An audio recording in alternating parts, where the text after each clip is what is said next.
Mr. Clarke should have recollected the warning of the wise man, "Force not the course of the river."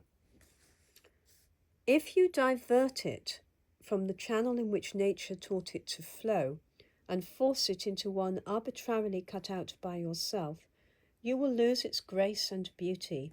All writers of fiction who have genius strong enough to work out a course of their own resist every attempt to interfere with its direction.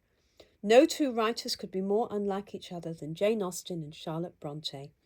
So much so that the latter was unable to understand why the former was so much admired, and confessed that she herself should hardly like to live with her ladies and gentlemen in their elegant but confined houses, but each writer equally resisted interference with her own natural style of composition.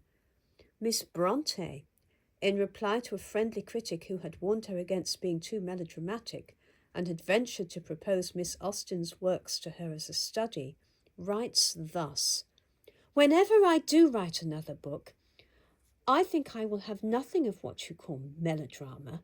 I think so, but I am not sure.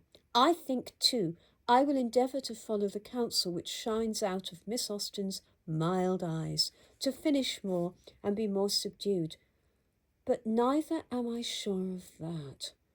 When authors write best, or at least when they write most fluently, an influence seems to waken in them which becomes their master, which will have its way, putting out of view all behests but its own, dictating certain words and insisting on their being used, whether vehement or measured in their nature, new moulding characters, giving unthought of turns to incidents, rejecting carefully elaborated old ideas, and suddenly creating and adopting new ones. Is it not so?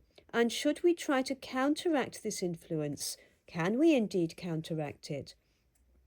The playful raillery with which one parries an attack on her liberty, and the vehement eloquence of the other in pleading the same cause and maintaining the independence of genius, are very characteristic of the minds of the representative writers. The suggestions which Jane received as to the sort of story that she ought to write were, however, an amusement to her, though they were not likely to prove useful, and she has left among her papers one entitled "Plan of a Novel According to Hints from Various Quarters." The names of some of those advisers are written on the margin of the manuscript, opposite to their respective suggestions. Heroine, to be the daughter of a clergyman who, after having lived much in the world, had retired from it and settled on a curacy with a very small fortune of his own. The most excellent man that can be imagined, perfect in character, temper, and manner, without the smallest drawback or peculiarity to prevent his being the most delightful companion to his daughter from one year's end to the other. Heroine, faultless in character, beautiful in person, and possessing every possible accomplishment. Book to open with father and daughter, conversing in long speeches, elegant language, and a tone of high serious sentiment. The father, indeed, at his daughter's earnest request, to relate to her the past events of his life. Narrative to reach through the greater part of the first volume, as besides all the circumstances of his attachment to her mother and their marriage, it will comprehend his going to sea as a chaplain to a distinguished naval character about the court, and his going afterwards to court himself, which involved him in many interesting situations, concluding with his opinion of the benefits of tithes being done away with. From this outset the story will proceed, and contain a striking variety of adventures. Father an exemplary parish priest, and devoted to literature, but heroine and father never above a fortnight in one place, he being driven from his curacy by the vile arts of some totally unprincipled and heartless young man, desperately in love with the heroine, and pursuing her with relentless passion.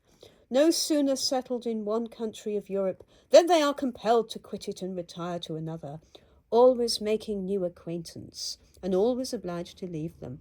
This will, of course, exhibit a wide variety of character. The scene will be forever shifting from one set of people to another, but there will be no mixture. All the good will be unexceptional in every respect. There will be no foibles or weaknesses but with the wicked, who will be completely depraved and infamous, hardly a resemblance of humanity left in them. Early in her career, the heroine must meet with the hero, all perfection, of course, and only prevented from paying his addresses to her by some excess of refinement.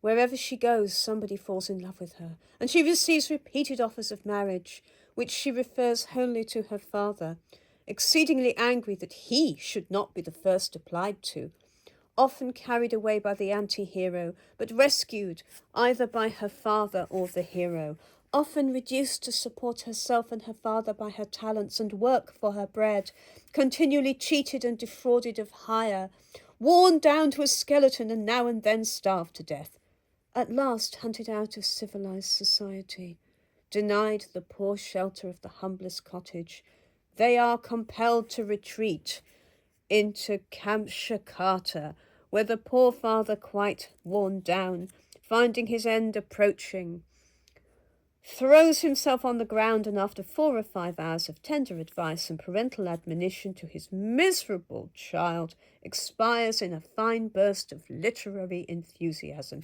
intermingled with invectives against the holders of tithes.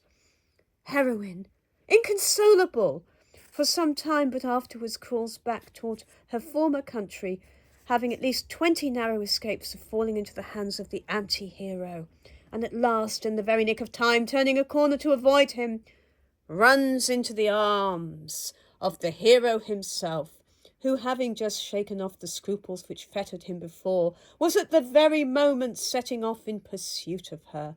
The tenderest and completest éclaircissement takes place, and they are happily united.